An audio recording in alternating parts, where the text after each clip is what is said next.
आमचे प्रतिनिधी सुरेश कौलगेकर सध्या आपल्यासोबत जोडले गेलेले आहेत। सुरेश, सिंधुदुर्गमध्ये नेहमी राणे बंधू असं सांगत होते की यंदा जिल्हा परिषद आणि पंचायत समितीमध्ये आम्हालाच यश मिळणार असं वारंवार सांगितलं जात होतं। सिंधुदुर्गमधले एकूणच कोकणातलं चित्र सध्या काय? निश्चितच बघितलं तर सिंधुदुर्गच्या निकालाकडे सर्व महाराष्ट्राचं लक्ष लागून राहिलेलं आहे। आता काही वेळापूर्वीच बघितलं तर ज्या ईव्हीएम मशीन आहेत ते स्ट्रॉंग रूम मधून बाहेर नेण्याचं काम सुरू केलेलं आहे आणि तिथले जे उमेदवार असतील किंवा प्रतिनिधी असतील त्यांच्या पुढ्यातच या ईव्हीएम मशीन उघडल्या जाणार। त्याच्यापूर्वी टपाली जे मतदान आहे ते केले जाणार आहे।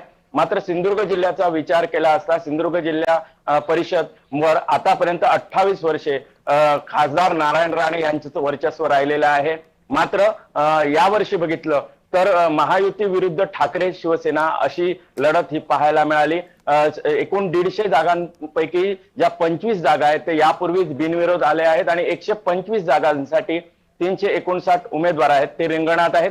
काही वेळातच हे निकाल हे लागतील। मात्र इकडे बघितलं तर नारायण राणे यांची प्रतिष्ठा आहे ती पणाला लागली आहे। पुन्हा एकदा नारायण राणे आपलं कोकणात वर्चस्व अबाधित राखतात का हे पाहावं लागेल। या एकंदर पाहिलं तर जे अपक्ष उमेदवार ते अपक्ष जवळजवळ 28 उमेदवार होते त्यांनी बंडखोरी काही ठिकाणी केलेले दिसते। यामध्ये कणकवली असेल, वेंगुर्ला असेल, सावंतवाडी असेल, दोडामार्ग असेल या ठिकाणी मोठ्या बंडखोरांचा जो उभे होते। त्यामुळे काय निकाल लागतो याकडे सर्व जिल्हावासियांचं लक्ष लागून राहिलंय। पुन्हा एकदा नारायण राणे आपला गड राखतात का हे पाहावं लागेल। तर दुसरीकडे बघितलं तर ठाकरे शिवसेनेचे माजी आमदार वैभव नाईक आणि माजी खासदार राऊत यांची सुद्धा जी हे आहे ती प्रतिष्ठा ही पणाला लागलेली दिसते। त्यामुळे काही वेळातच हे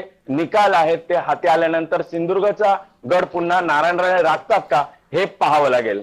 नक्की सुरेश, धन्यवाद या सगळ्या माहितीसाठी। खरं तर राज्यभरातून आपले प्रतिनिधी आपल्या सोबत आहेत त्यामुळे नेमकी कल काय होतात, कशा पद्धतीने निकाल येतात त्याचे प्रत्येक अपडेट तुम्ही जय महाराष्ट्रवर पहा।